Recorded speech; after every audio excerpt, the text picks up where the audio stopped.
Professional Women and Mary Curie Alumni Association. I am Nilima Basnet, the first Vice President of BPW International. The topic we are discussing today is advancing gender responsive justice, which will highlight the regional perspective and pathway forward.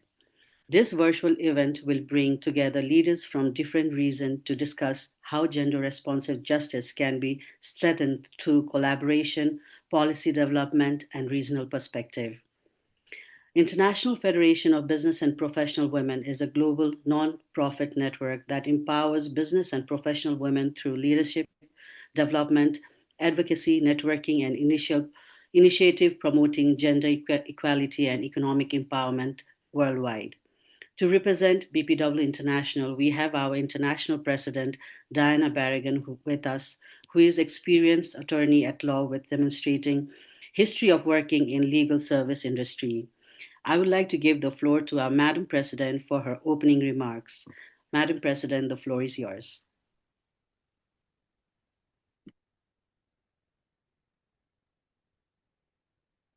I'm sorry, Diana, you are muted.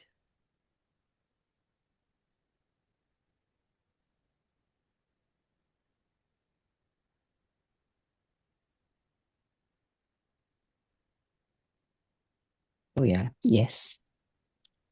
Well, dear sisters, dear friends, it's an honor for me to join this discussion on advancing gender responsive justice. This is a subject that lies at the very heart of inclusive societies and sustainable development. Justice systems are among the most powerful institutions in any society. They shape rights, they determine accountability, and define the boundaries of fairness. Yet, across many regions of the world, women still encounter significant barriers when seeking justice. These barriers may be legal, institutional, economic, or cultural, but their consequences are always profound. Gender-responsive justice means more than ensuring that laws formally recognize equality. It means ensuring that justice systems work in practice for women and girls. It means courts that are accessible, procedures that are fair, institutions that are aware of gender-specific vulnerabilities, and legal professionals who are trained to understand the realities women face. In many parts of the world, women continue to experience obstacles such as lack of legal literacy, financial limitations, social stigma, and institutional bias. Survivors of violence may fear retaliation or disbelief. Women entrepreneurs may struggle to enforce contracts or defend property rights. Women workers may face discrimination without effective legal remedies. These realities remind us that justice is not only about legislation, it is about implementation, accessibility, and trust. Yet, experience also reminds us that legal reforms alone are not enough. Laws must be effectively enforced, and justice institutions must be supported with adequate resources. Without sufficient budgeting for courts, legal aid services, training, and victim support mechanisms, even the most progressive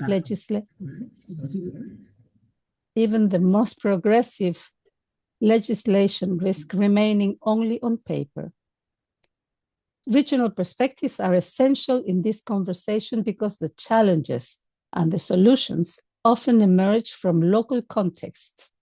In some regions, innovative legal clinics and community justice programs are helping women understand and claim their rights. In others, specialized courts or gender-sensitive procedures are improving the treatment of survivors of violence. Digital tools are beginning to expand access to legal information and support services, especially for women in remote or marginalized communities. These examples show that progress is possible when reforms are guided by three essential principles. First, representation. Women must be present at every level of the justice system, as judges, lawyers, prosecutors, police officers, and decision makers. A justice system that reflects the diversity of society is more likely to understand and respond to its needs. Second, the capacity and training. Gender-responsive justice requires legal professionals who are equipped to recognize gender bias, address complex forms of discrimination, and apply laws in ways that uphold dignity and equality. Third, partnership and accountability. Governance, civil society, professional organizations, and international institutions must work together to strengthen legal frameworks, share good practices, and monitor progress. Organizations like BPW International, bringing together business and professional women from around the world, see every day how access to justice shapes women's ability to participate fully in economic and public life. When women can defend their rights, secure their poverty, enforce contracts, and live free from violence, they are better able to contribute to their communities and economies. In that sense, gender-responsive justice is not only a legal issue, it is also a foundation for economic empowerment, social stability, and peace. As we move forward, our task is clear. We must continue to learn from regional experiences, strengthen institutions, and ensure that justice systems are not only fair in principle, but effective and accessible in practice. Because ultimately, a society cannot claim to be just if half of its population still faces obstacles in seeking justice. Let this conversation help us identify the pathways that will bring us closer to justice systems that truly serve everyone. Thank you. Thank you, Madam President. Next, we have roundtable discussion moderated by our co-organizer from Marie Curie Alumni Association, represented by Dr. Magda. And Marie Curie Alumni Association is an international nonprofit network of researchers who are from different career stage, discipline, and sectors, supporting them with lifelong professional development, networking, and advocacy opportunities. Dr. Magda is a senior researcher at the University of Cyprus and a visiting lecturer at Newcastle University. She holds PhD in Science and Conservation from the University of Bologna and Masters in Civil Engineering from Aristotle University. Alongside her interdisciplinary research on sustainable materials, biotechnology in the built environment, and heritage conservation, she is actively engaged in advancing gender equality, diversity, and inclusion in research and innovation. Through her leadership role in Marie Curie Alumni Association, she contributes to the international initiative advancing inclusive research career, responsible research assessment, and science policy. Now I hand over the floor to Dr. Magda for the rest of the discussion. Dr. Magda, the floor is yours. Thank you, Nilima, for the kind introduction, and good morning, everyone, and welcome to our session on advancing gender-responsive justice. I'm delighted to be moderating today's discussion and to guide us through our panel and interactive Q&A. We have an incredible lineup of panelists who bring expertise from across regions and sectors, and I'll start by introducing them. Christine Walwyn is an entrepreneur, educator, and diplomat from St. Kitts and Nevis with over 20 years experience in business management, marketing, and project execution. She leads Walwyn Consulting, managing projects for organizations including the World Bank and UNESCO, and is a director for the V.E. Walwyn Foundation, which manages the Oasis at Wingfield Manor's estate. Christine also taught business and entrepreneurship for over a decade and holds a PhD in international business. Her work spans entrepreneurship, academia, governance, and international engagement. Building on that, focus on leadership and strategy, we have Carol Shaw from Australia. Carol is an executive and strategist with extensive experience in gender policy, human rights, and advocacy.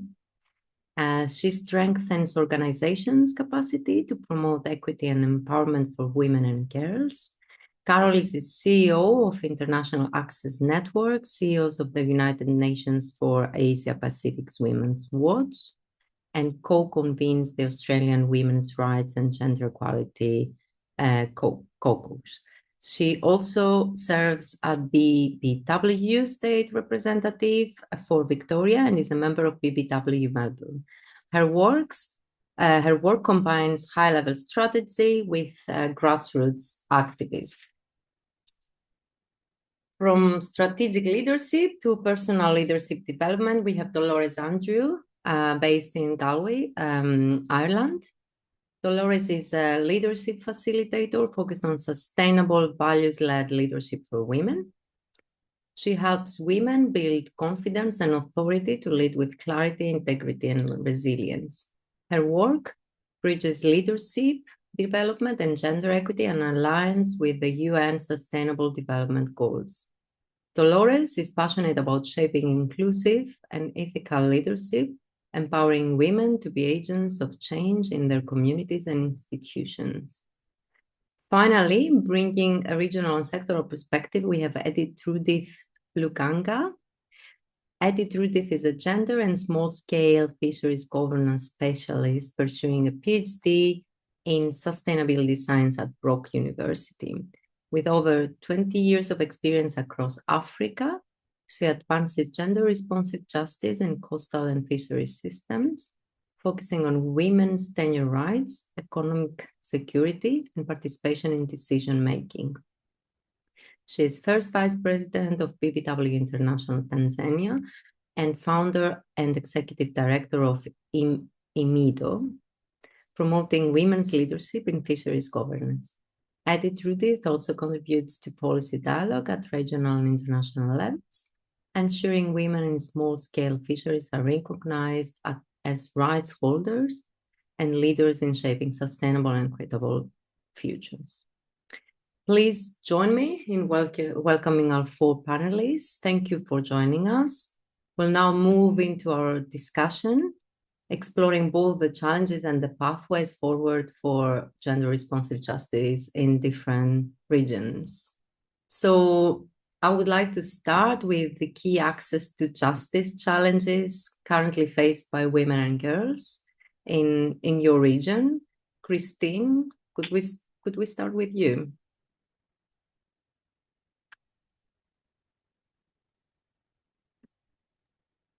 Yes, sorry, good morning.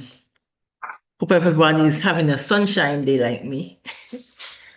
What I wanted to start by setting the stage for responsive justice and then highlighting the four key priority areas that our region have identified and basically how we'll go about it. So advancing gender responsive justice immediately conjures the idea that justice will be delivered in a fair and equitable means across the board.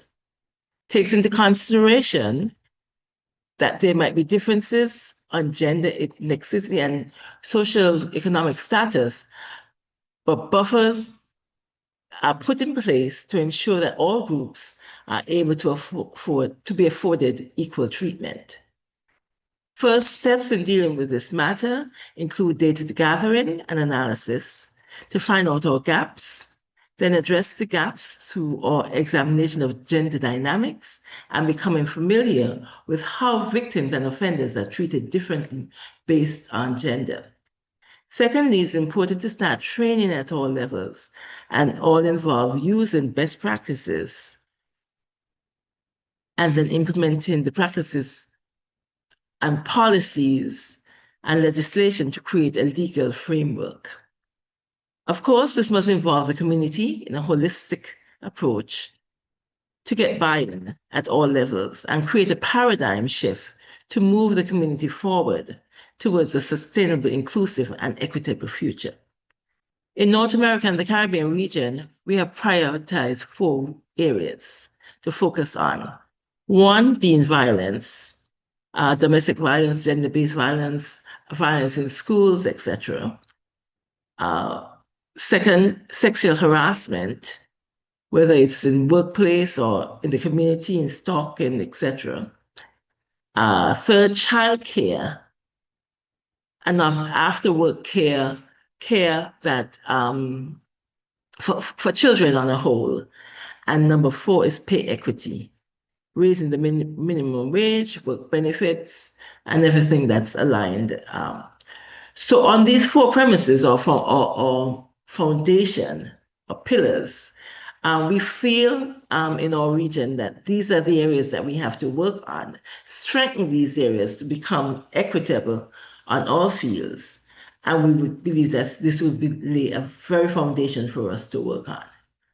By advancing gender responsive justice, societies can work towards more equitable and effective legal systems that serves all individuals fairly, reducing the incidence of gender-based violence and discrimination.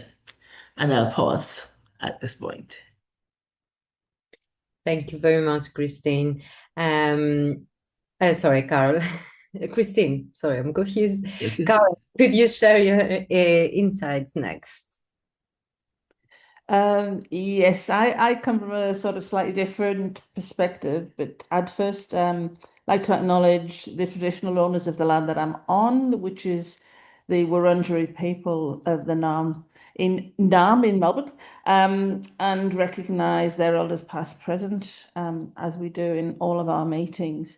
I think when we're looking at the challenges of the region, we cannot separate them from some of the global challenges we're facing, and the challenges that we're facing specifically in the justice system, with the rapid global rollback of women and girls' human rights, which are fueled by political polarization, authoritarianism, geographic determinism, and anti-gender movements. And this trend threatens and jeopardizes sexual and reproductive health rights, increases gender-based violence, especially technology-facilitated violence, places greater restriction on gender equality activism, and in many countries, regressive patriarchal narratives which promote traditional values, pro-family policies, pro-natalist agendas, and legislative efforts to lower the legal age of marriage that further compound these challenges. On top of that, we have climate. I'm sure with the small developing states that Christine is in, we see the climate issues as well. So when we look at the particular aspects within the region, the challenges that we are accessing in justice mechanisms are structural and interconnected. Patriarchal norms, discriminatory laws, weak enforcement intersect with poverty, geographic isolation, conflict, and climate crises. The justice system is not just there to protect, sorry, I picked that up.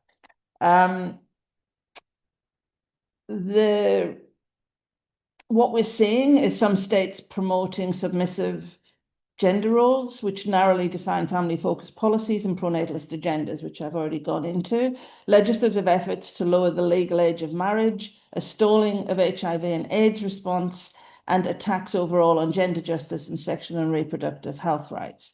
The issue of violence is rising, the issue of conflict is rising, and the issue of food security is rising within the region. So when we pull all of that out, I'm sure when we start to look at pathways to justice, and we look at justice for women and girls, it must be safe, timely, and relational, with access to all basic needs, to peace, human security, with an economy that delivers just development and a healthy, clean environment, and climates that support and sustain every woman, every person, and every other people in our planet. So from the Asia-Pacific region, we had 3 key recommendations that came out of the region. They're pretty broad and they would need to be thought into how this works. The first was that justice is not merely about access to courts or legal remedies. We need to look at dismantling systems of power that perpetuate inequality and can be transformative. These barriers which exist in our region are patriarchal, colonial, heteronormative, neoliberal, and all of the big words that you have in these in these processes. So the focus needs to be on structural change and looking at how we can bring about structural change. Secondly, the issue of impunity, whether it's impunity at the national level, at the local level, at the community level, whether it is impunity within conflict, the impunity and the judicial bias, which allows serious crimes to go unpunished and undermines the trust in legal systems and denies justice. This really needs to be addressed.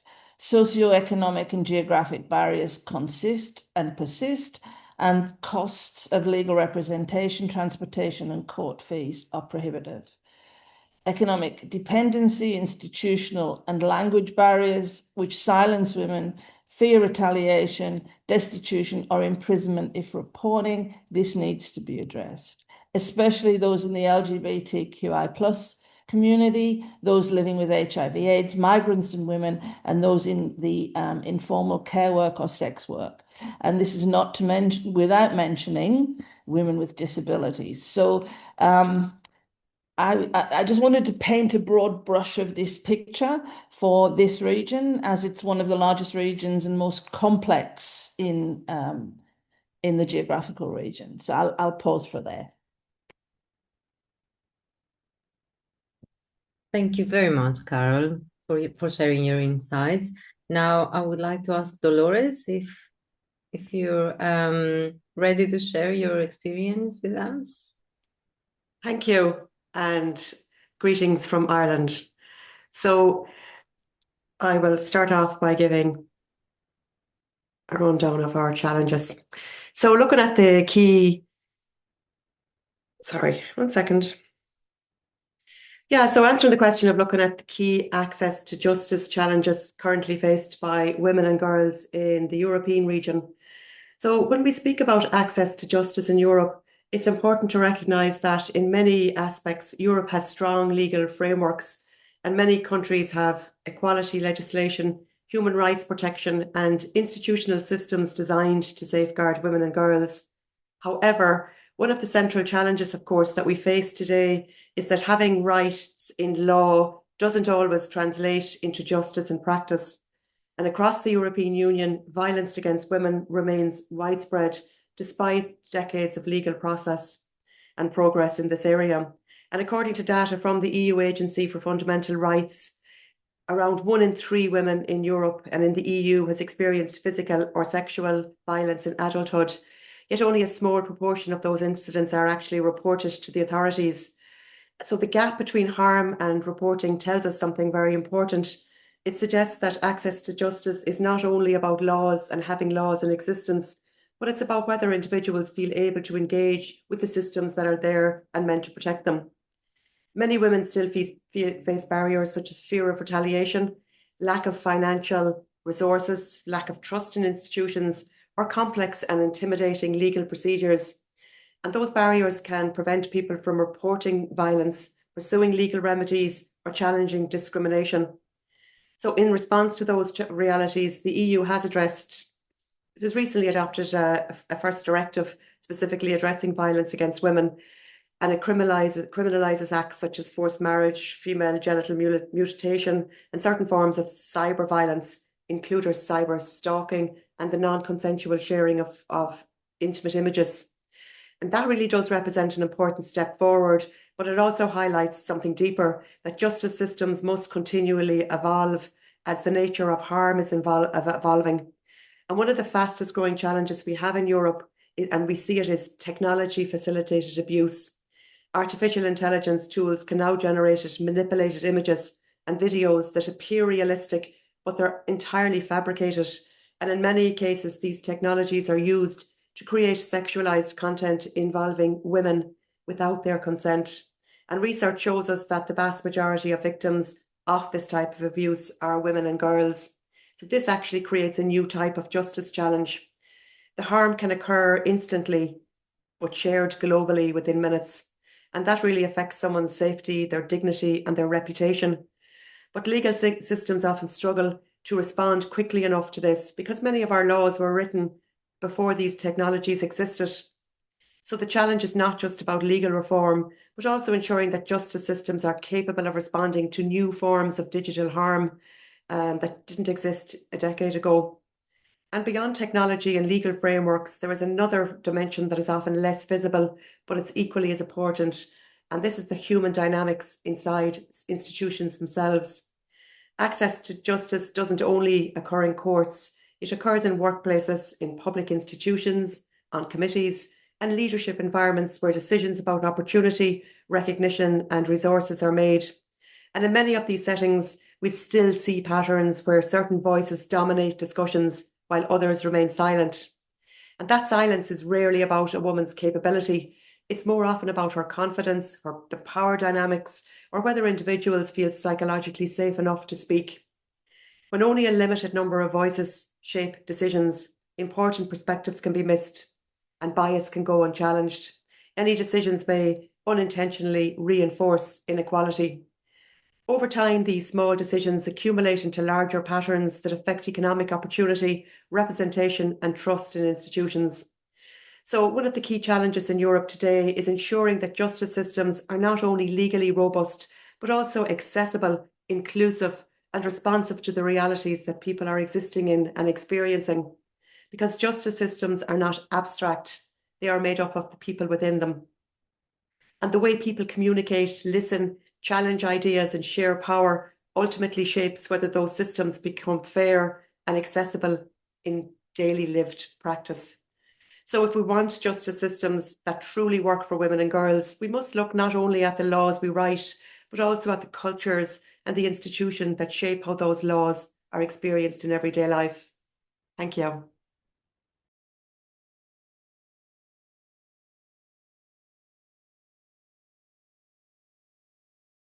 Thank you very much, Dolores. Edith, Rudy, would you like to close this first round with your perspective and experiences?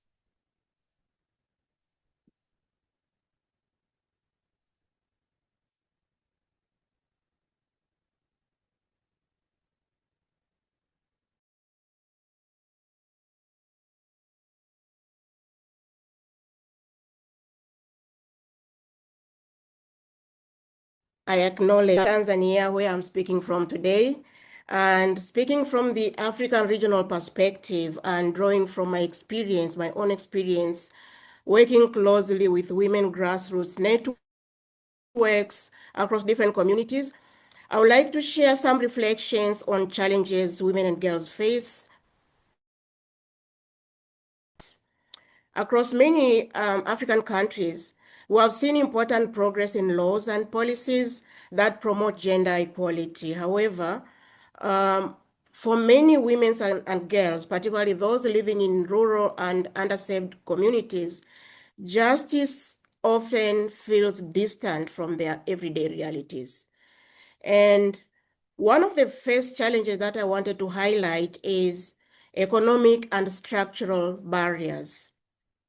Many women simply do not have the resources needed to pursue justice. Legal services can be very expensive. Courts are often located far from rural communities, and procedures can be complex and intimidating. For a woman who is working daily to support her family, taking time away from her livelihoods to pursue a legal process can feel almost impossible. Another challenge is limited awareness of rights. In many communities, women and girls may not always know what protections the law provides. Without access to legal information or support services, many cases of injustice, whether related to violence or discrimination or property rights, remain unreported. Let me briefly share a moment from my own field experience. As I said, I work with small-scale fishing communities across Africa, particularly in Tanzania. During one of the community dialogues that I attended some years ago, a woman stood up and shared her story after her husband passed away. She was forced to leave home, the home that she really loved, the home that she had lived in for many years because of her husband's relatives claimed the property, then she was forced to leave. Although the national laws recognized her rights, she did not know where to seek help or to challenge the decision. She told us quietly, the law may exist, but it did not reach me. So her story reflects the reality faced by many women across the continent where legal protections exist, but access to justice remains out of reach. Another important challenge is the complexity created by multiple legal systems. In many African countries, statutory laws exist alongside customary or traditional systems of governance.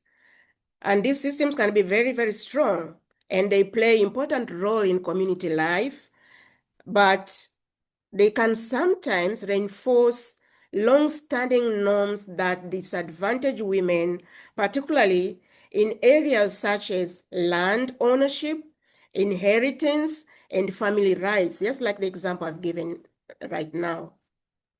And institutional challenges play a role. Justice systems in many countries remain under-resourced. Courts can be overwhelmed. Legal aid services are limited, and support mechanisms for survivors of gender-based violence are not always accessible. So this can result in delays and discourage women from pursuing justice because just, back and forth every other day, it can take weeks, months, or even a year. So this really discourages them and they stop from pursuing justice. Another area is social norms that also continue to influence women's ability to seek justice. In some communities, women who report violence or discrimination may face stigma or pressure from families or community members to remain silent. There are a number of cases when women face sexual harassment or violence. The community members force them to remain silent, fearing to be ashamed and the likes. So the fear of retaliation or social exclusion can prevent women and girls from coming forward even when legal protection exists. And at the same time, we are also witnessing a new emerging challenge or new emerging challenges that were also mentioned by the previous speakers. One of them is technology. It has opened important opportunities for women and girls, but it has also created new risks, such as online harassment and digital abuse. Justice systems are still adapting to respond effectively to these evolving forms of violence. And in addition, climate change and environmental pressures are affecting livelihoods and increasing competition over land and natural resources across many parts of Africa. As these pressures grow, disputes are becoming more common and women often more unequal power when navigating these conflicts. So taken together, these challenges remind us that true justice is not only about laws on paper. It is about whether women and girls are able to understand their rights, reach the institutions, but also feel supported when seeking justice. And if justice systems are to be truly inclusive, they must respond to the lived realities of women and girls across diverse contexts, from rural villages to urban communities, but also ensuring that justice is not distant, but accessible and meaningful in everyday life. Thank you, Magda, for this first intervention. Thank you very much, all of you, for outlining the key challenges in your regions. Shall we now shift our focus towards solutions? And from your perspective, what are the most promising pathways forward for advancing gender-responsive justice in your region? So shall we follow the same order again? Christine, may I invite you to start us off, like from your regional perspective, what promising initiatives or reforms do you see that could strengthen access to justice for women and girls? Yes. I think I highlighted earlier some of the things that we thought would be important in moving forward. First, there has to be some community involvement, where we try to bring everyone on the same page.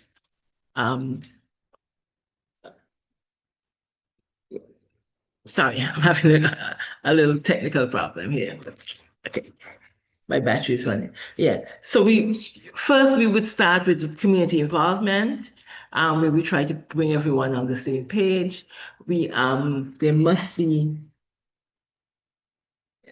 must be dialogue amongst all of us, not only the women, but also the men and the justice system, so that we can understand basically what we're about, what we're doing, and how we need to move forward. So collaborative effort in order to move forward. I spoke about training. I think I spoke about training and development in terms of that we need to know where people are at and have some sort of capacity building or training to ensure that they can actually move to the next level. Sometimes some of us are not, because we don't know. We don't know that we don't know. We are not able to look at the wider picture. So there must be some sort of willingness to move and not just being enforced like this is the right thing to do, but that everyone would come on board in a way that they are. I'm trying to get the word. They're comfortable and they understand and they believe this is the way to go forward. Access in terms of where do we. But look, there must be some best practices around, the things that work. So we want to look at that to see what will be good for us, what would be good for us to accept and not just accepting the whole blanket picture that comes along. And then the policymakers we would be part of the policymakers and we will be part of the system that can move forward. Thank you very much, Christine. I think we will soon open the floor to our participants for questions. And it would be nice to hear not only perspectives from your regions, like challenges, but also best practices, and as Christine mentioned. So thank you very much. Carol, now turning to the Asia Pacific and your work in international advocacy, what pathways forward do you see that would help create more inclusive and gender-responsive justice systems?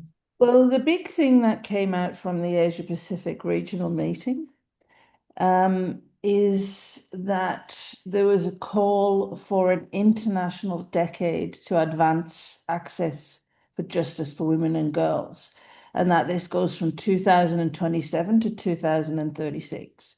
This was something that came about very strongly from the diverse women that we had engaged within the processes. It was discussed a little bit amongst people, but this came about because what I'm hearing here is we have the systems, we have the processes, they're not working. They're not working for everyone. Eritrea gave some very strong examples. That could almost be in the Asia Pacific region. So could Dolores's examples. So could Christine's, because we have such diverse countries within Asia Pacific. You have, where justice systems are there. We have national action plans on violence against women. But what tends to happen is national action plans can become the lowest common denominator. And civil society themselves, feminists, governments are thinking, what is it we need to do? So what came out of the discussions was to really look at building this access to justice on the global normative frameworks that we have, such as CEDAW, the Convention on the Elimination of All Forms of Discrimination Against Women, the Beijing Platform for Action, the International Convention on Population and Development, and all the others. UN's Security Council resolutions could also feed into this. Because we are so diverse, it is such a big issue. And to look also at regional commitments. Africa has a regional commitment on violence. The Pacific have their blue wave. They have ways of working. So look at best practice in these regional dialogues as well. Are they able to be used? But to really, and I think CSW this year is a very, very, very important one because it sets the tone for all of the women's rights and the way that it's where we are. We're losing the normative frameworks. We're losing the human rights. They're falling back. Justice is starting to slide a little bit with it. So to really utilize the normative frameworks that we have to strengthen them and to build on them. That can't happen without resourcing, so we need to be talking about resourcing. So in those two areas, at the big picture, at the more local level, absolutely, you've got to know your rights. And so more information to women and girls of all diversities and how they can work, how they can trust systems that are there for them. Political will, of course, is missing, so we have to build something into the political will aspect of that. So it's really important that we look at it. It's not just about choosing between, you know, what it is and where it is, but looking at how things reconfigure. And in a region where customary law is starting to rise alongside what's the other term for the legal frameworks that we have, it's reconfiguring how they interact and really centering women's experiences and their lives at the center of these policies and these frameworks. So this is for my region, for the Asia Pacific region, this was a really huge discussion, is what does this look like? What does a real feminist framework of justice look like? What does it look like for everyone? What does it look like for women in the rural areas?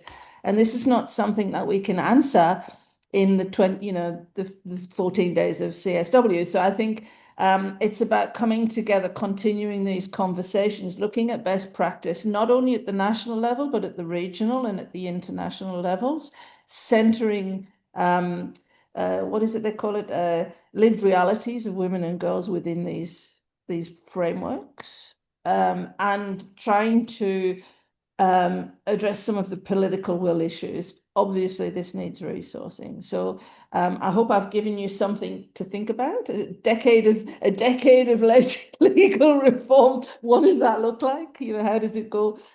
Centering women's voices, resourcing it correctly, and looking at it at the multiple levels by collecting best practice. I think there's no one way forward. Thank you very much, Carol. Dolores, from your perspective, especially working on leadership development and empowerment, what approaches do you see as most efficient, effective in supporting women to access and shape justice systems? Thank you. Yeah. So as I mentioned earlier, if the challenge in Europe is that justice doesn't just, it's not always translate it into practice and the lived experience, then a pathway really would be to bridge the gap between legal rights and that actual lived experience. And there are several developments in Europe today that are pointing in a positive direction. And I briefly mentioned it earlier too, the first pathway being the strengthening of legal frameworks and the EU directive on violence against women and domestic violence. It represents a major step in recognising and criminalising forms of harm that were previously under-addressed, particularly in the digital space that's quite new with the AI and all this. So that EU directive requires member states to provide stronger support systems for victims and to improve reporting mechanisms and protections. But legislation alone is never enough, of course. And one of the promising developments is the growing recognition that justice systems must become more survivor-based and centred and more accessible to women. So this means improving things like legal aid, ensuring specialised support systems and services, and building institutions that are sensitive to the experience of victims rather than being more intimidating or difficult to navigate, which is a huge problem. And another important pathway forward lies in recognising the relationship between economic empowerment and access to justice. Economic insecurity can prevent people from pursuing justice. A person who lacks financial independence might struggle to seek legal aid, challenge discriminations, or even to leave any harmful situation that they might find themselves in. So this is why policies addressing fair pay, equal economic opportunities, and financial independence are increasingly being discussed alongside justice policies. When individuals have greater economic security, they're in a better position then to assert their rights and to participate in public life. And this is where the whole empowerment comes in, and an area I'm very passionate about. And a third pathway I would see forward is increasing women's participation in decision-making and leadership roles within organisations and institutions. When women are present in positions of influence, whether that be in courts, in policy making, public administration or business, they bring in perspectives that can strengthen how institutions respond to real-world challenges. But representation alone is not enough. Participation always requires voice. Many decisions that shape economic opportunity and institutional trust are made long before anyone reaches the courtroom. They happen in meetings, they happen in committees, they happen in leadership environments where priorities are set and resources are allocated. And if only a small number of voices dominate those discussions, systems can unintentionally reproduce inequality. So this is where the human dimension becomes very important.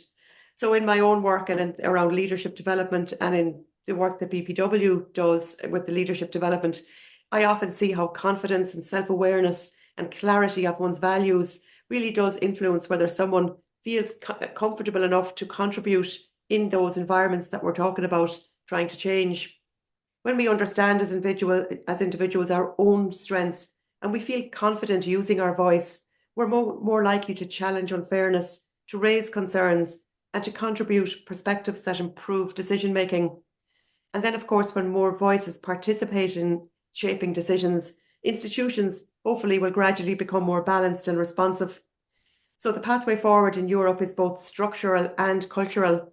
We need strong laws, effective institutions, and modern regulatory frameworks that address emerging risks, such as the digital violence I spoke about earlier. But we also, just as importantly, need environments where participation is encouraged, diverse voices are heard, and leadership is exercised responsibly. Because justice systems are not sustained by legislation alone. As I said earlier, they're sustained by the people who participate in those very systems.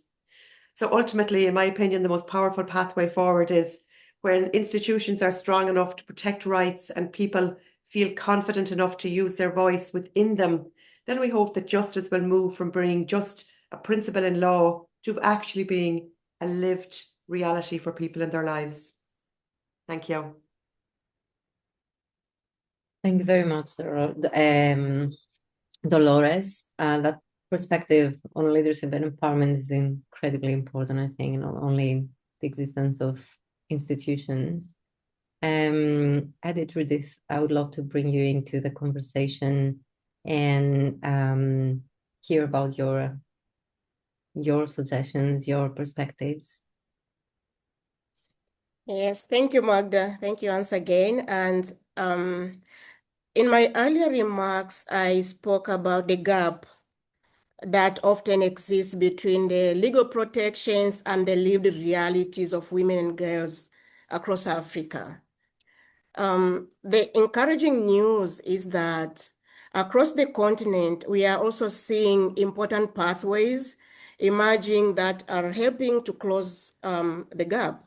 And these pathways remind us that advancing gender-responsive justice is not only about passing the laws. It's been mentioned also here that it's not only about passing the laws, it is about ensuring that justice systems they reach women where they live and reflect their realities. So this is very, very important, reflecting the realities of the women and girls where they are.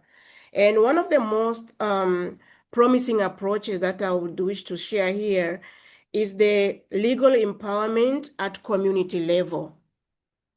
Community is the beginning of everything.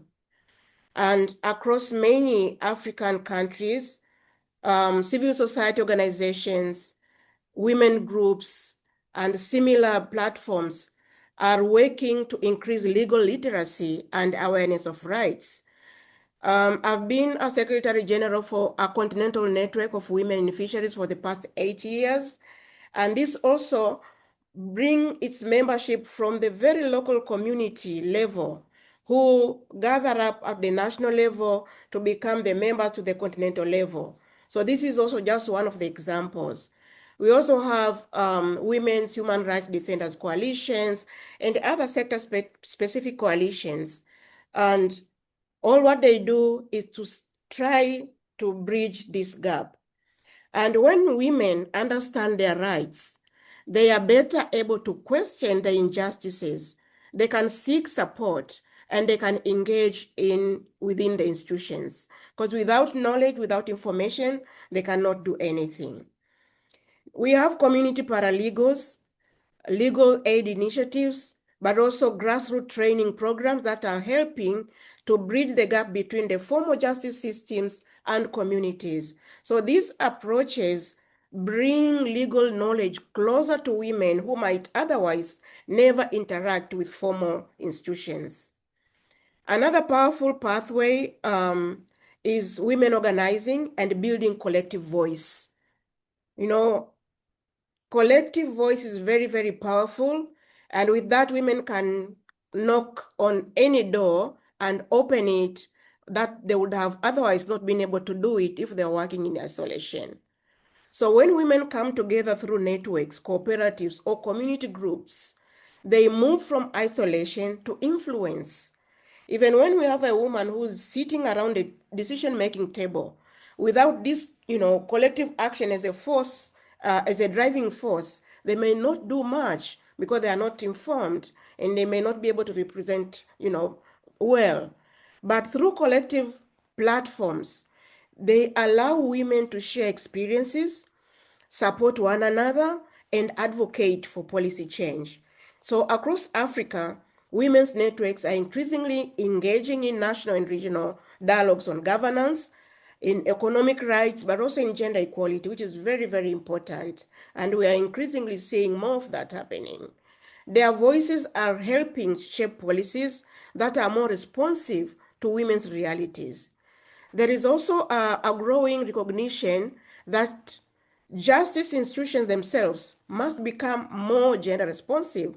It's very important because you can go to an institution, you see only men in the room, and a woman from the very community level, they may fear because of the community structures that they may not be able to even convey the message that they've brought into that particular space.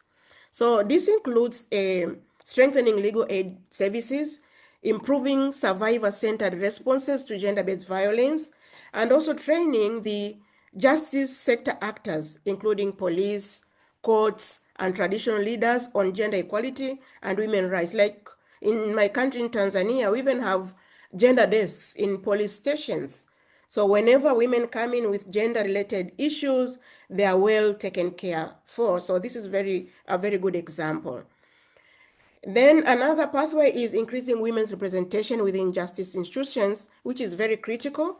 When women participate in decision-making spaces, they help in shaping the systems that are more inclusive and more responsive. My colleagues also have talked about innovation, which is also creating new opportunities. Digital platforms and mobile technology are beginning to expand access to legal information and services. In some contexts, women can now access legal advice through mobile applications or can report cases of violence through digital platforms. While technology brings new challenges, it also has the potential to extend the justice services by beyond the traditional institutions and reach women who were previously excluded, because these days most of the women own mobile phones that are really technology safe.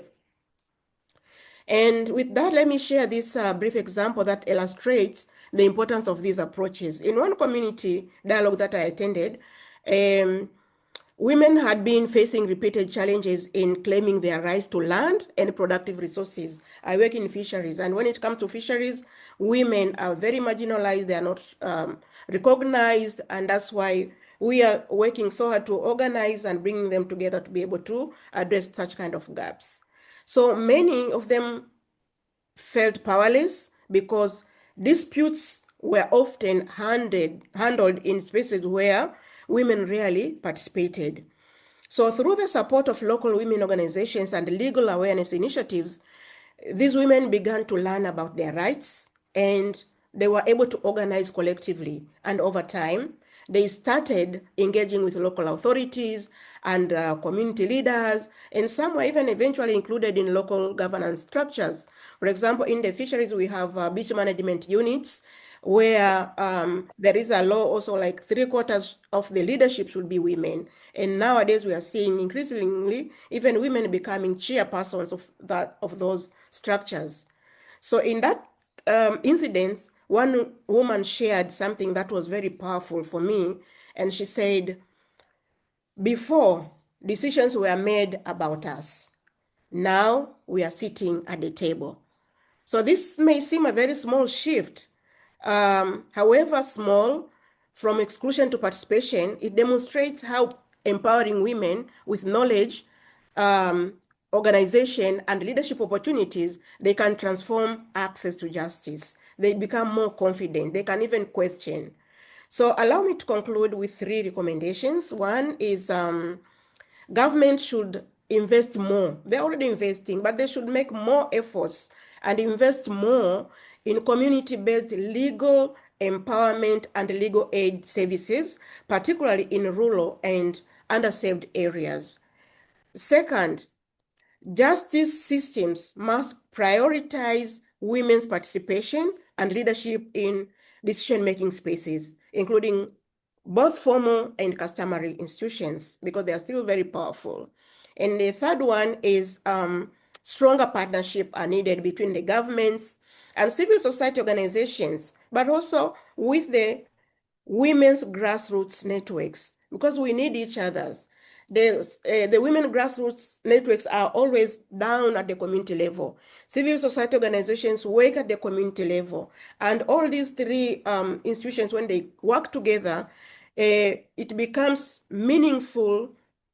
The reforms become more meaningful and are most effective when they are informed by lived experiences. So we need those lived experiences to be able to make meaningful decisions, the government to make informed decisions, and everybody to feel that they are part and parcel of the governance processes that uplift the women and girls' rights to justice.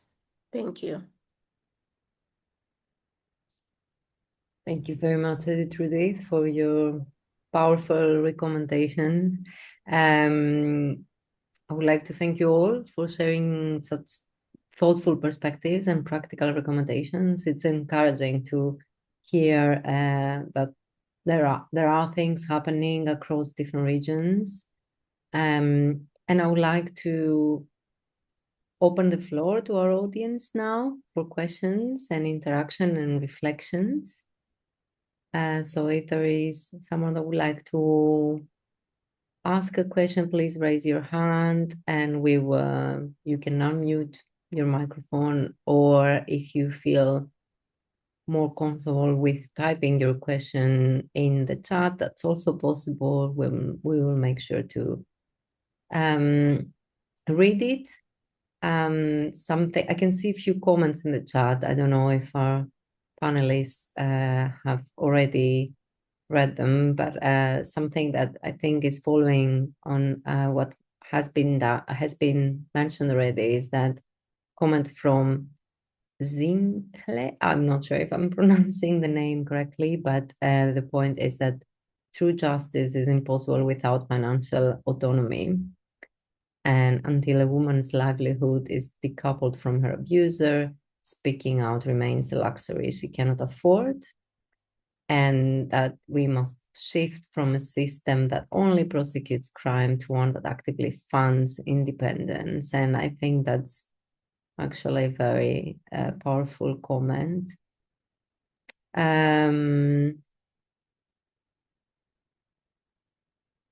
Just trying to say if there is any question while we wait for questions from the audience to come in. Perhaps we can ask our the rest of the panel if there is any comment or reflection, or I can start off with asking a question. We have a question from Bajit. Nice. Okay, please come in. Thank you. I had my camera off because I had cold today, so apologies for that. But one of the things that we have focused a lot on, so I'm from an organization called Hibiscus, and we support Black and minoritized migrant women in the UK.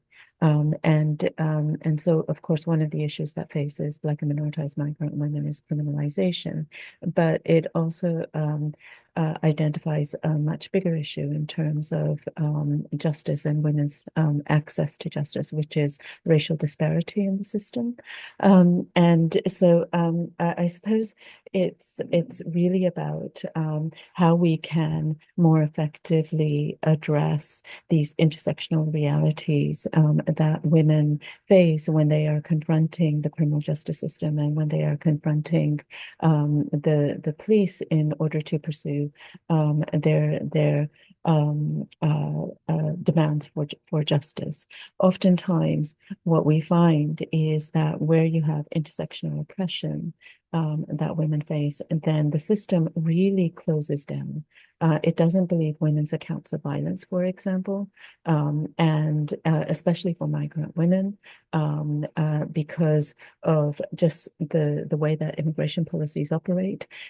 So I can give you an example where you have migrant women who's been subjected to violence. The way that the system reacts is that it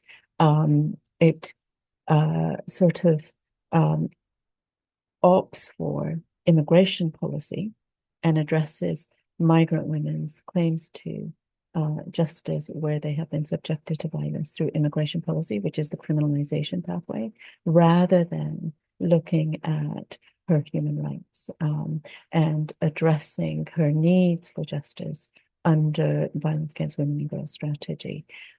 So there is this disparity that emerges in the system, and I'm wondering if there are ways that we can address these types of disparities due to the intersectional oppression that women face, and how we can make the systems much more responsive and also more intersectional in their understanding of the experiences of women.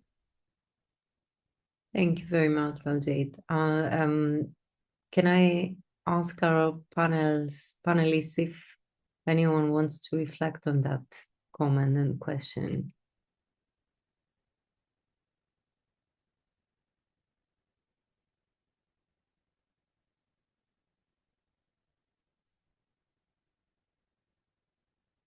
Please.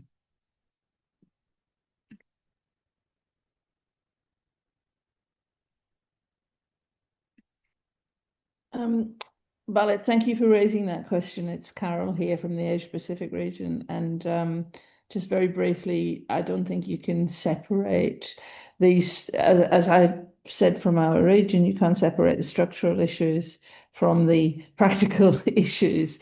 And, you know, racism is there growing as well as misogyny and all of the rest. And I think you've highlighted a really important issue because you're talking about migrant workers, presumably who have got status within the UK to actually be able to work. In a lot of countries, especially in this region, we have workers who are temporary workers, or they may be here. And I'm recently back from the Central Desert, where I noticed there were a number of migrant workers working in extremely remote places, with very male-centered workforces. And it made me really reflect on what's there if you are that, in those remote and rural areas. So this is bringing in the extra complexity and the intersectional aspects of what we're talking about. It's not one stop fits all. We can talk about violence, we can talk about economic injustice, we can talk about health injustice, we can talk about climate injustice, but they all have that similar framing. And unless we address the frameworks, I think it's going to be a real challenge to see true and equal movement forward. So while I don't have an answer for you, I'm really thankful that you raised this issue, because it does highlight the complexity of what we're talking about.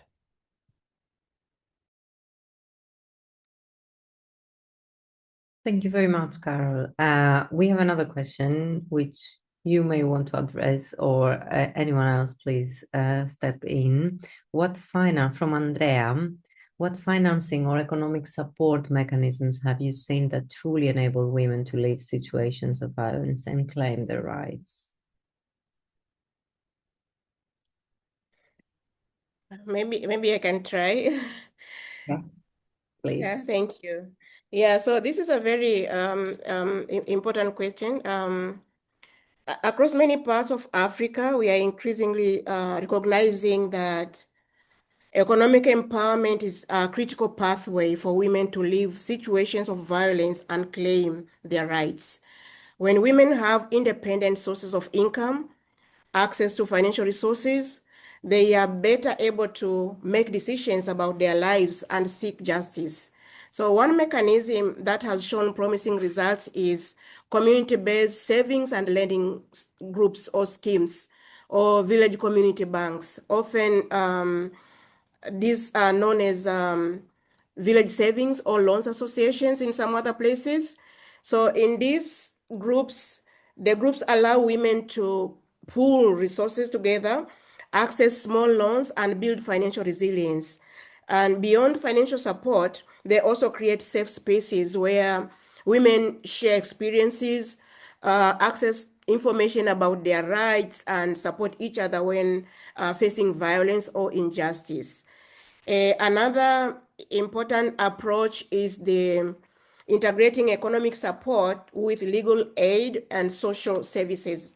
In some programs across Africa, survivors of gender-based violence receive not only legal aid and psychosocial support, but also they receive livelihood trainings, small business grants, or access to market. They're being supported.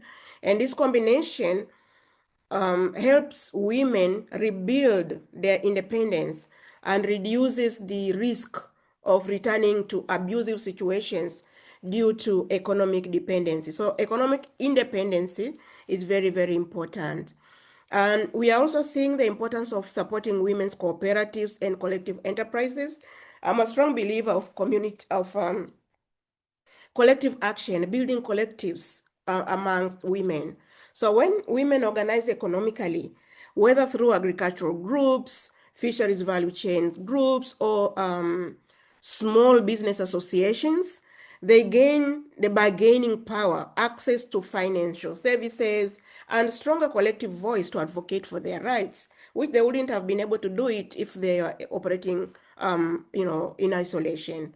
So finally, what I would say is that governments and development partners have an important role also to play in expanding gender-responsive social protection programs, such as cash transfer, financial inclusion initiatives, and access to credit for women entrepreneurs. And these programs can provide a safety net that enables women to make safer choices. And ultimately, the lessons we are learning across Africa is that justice and economic empowerment must go hand in hand.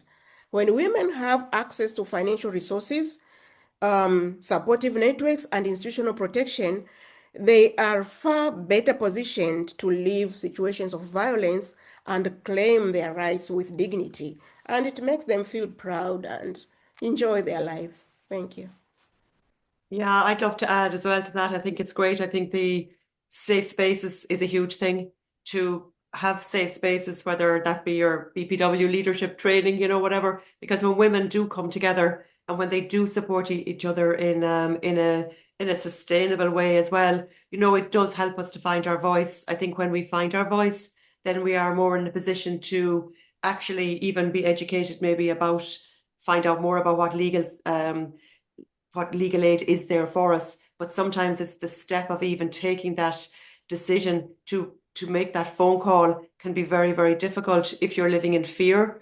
So I think having somewhere safe, having support around you is so huge for that first step. So that to me is just something I feel strongly about. In our region, BPW Barbados is a leader in the safe space. They operate on a foundation for gender-based violence, and it's backed by the government and other organizations. But the BPW Barbados itself has been the organizer, the leader of this operation. Very, very successful, and it's something that most of us can learn from. But it's the combination of it's backed with government and other organization support, but run by BPW Barbados.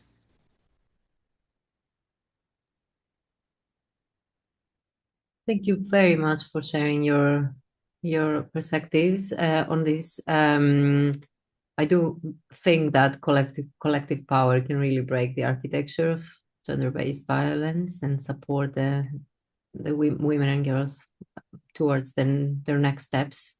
We have a question for Colleen. Colleen, she's on the screen. Please go ahead. Thank you very much, and thank you for all of your comments. It's really very stimulates a lot of thought.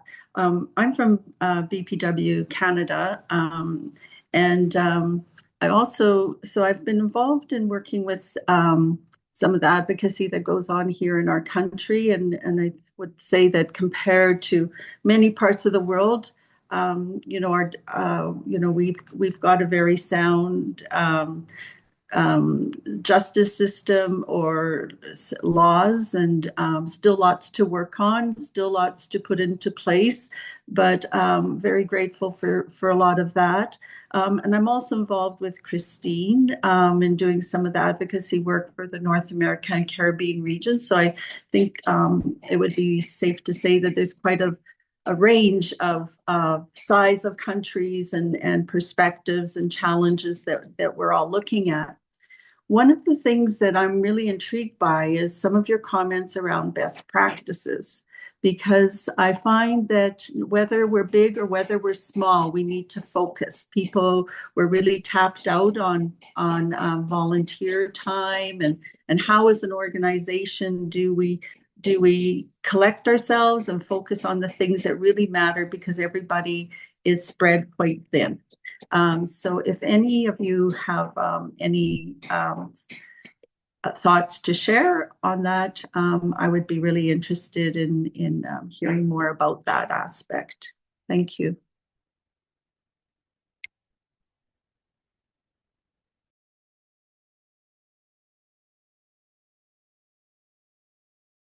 Maybe a quick one from me. Carmen, I think you've brought a very important aspect here regarding the best practices, and I like how you had said it.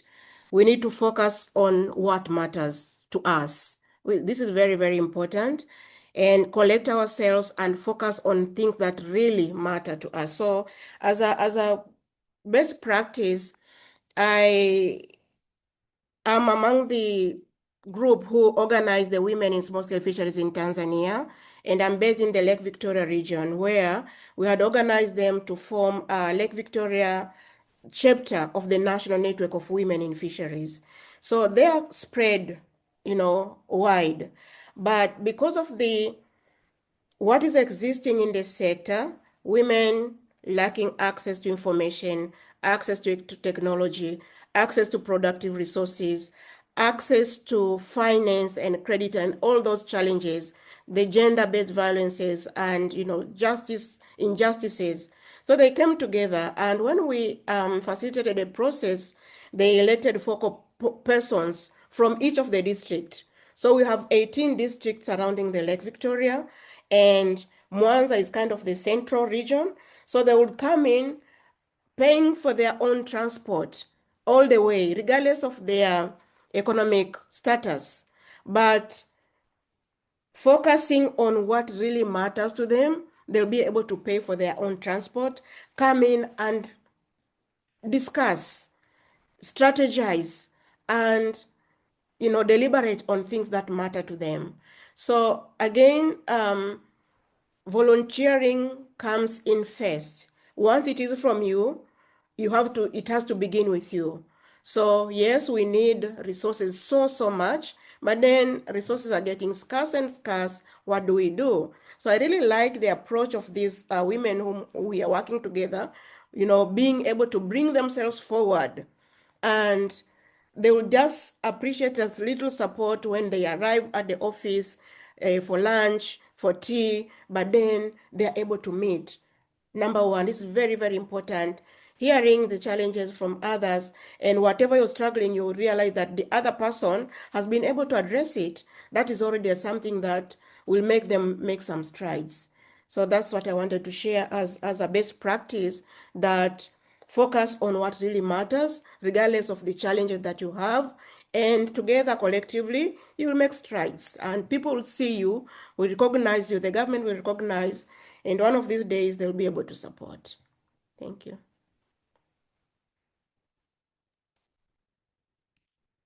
Thank you very much, Judith, for your comment. We have one more question about Africa, and it's from Evelyn. And the question is: Africa is constantly on the catch-up race on literally every aspect of development, most of all women's rights and justice. In what ways can women in Africa recover the apparent backlog?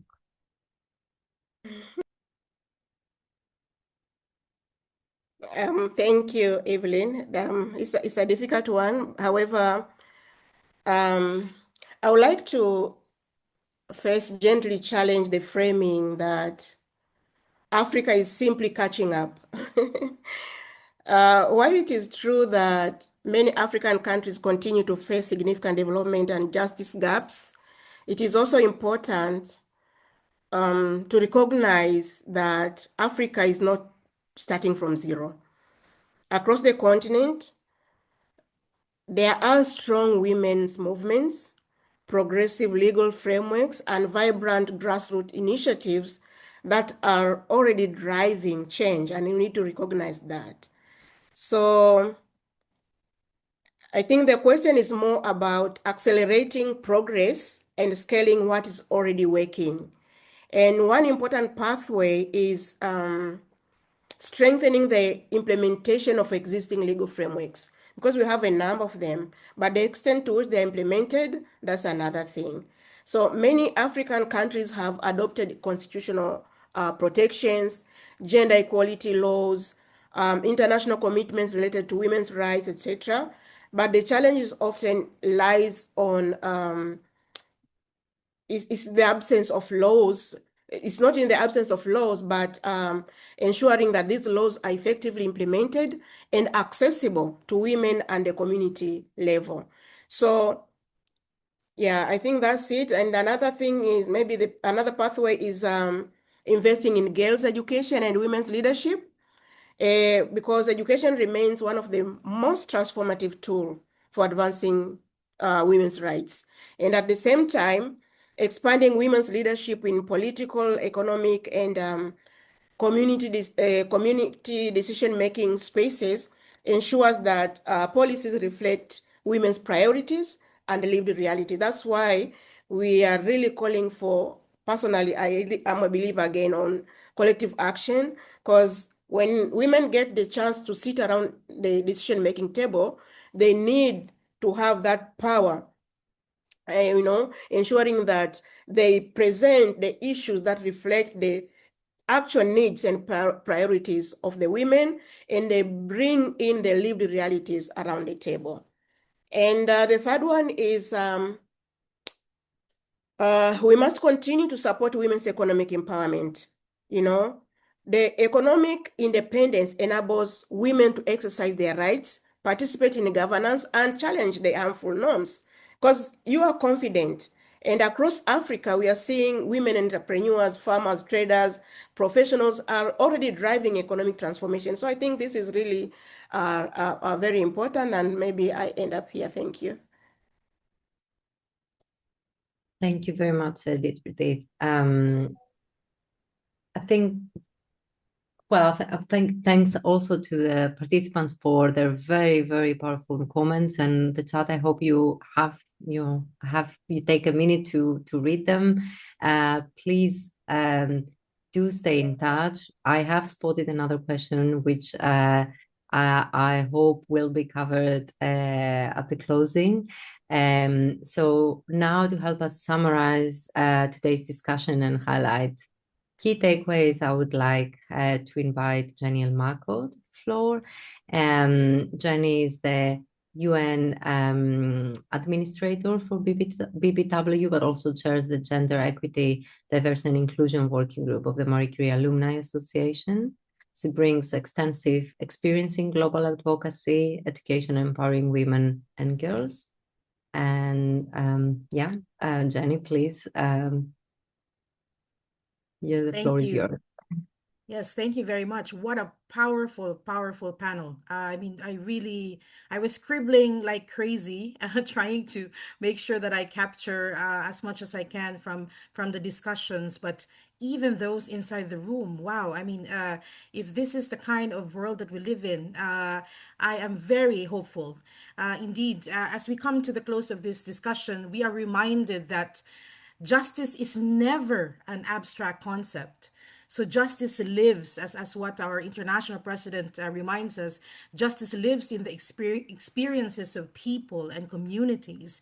It is shaped in local courts, in workplaces, in classrooms, in parliaments, and increasingly, as we are reminded by our panelists today, in digital spaces. And this is why the regional perspectives and the country perspectives that we heard today are incredibly important, because they remind us that while global norms guide us, it is really local realities that determine whether justice is truly accessible to women and girls. And across regions, the challenges may take different forms, as we heard today, but the patterns are strikingly similar.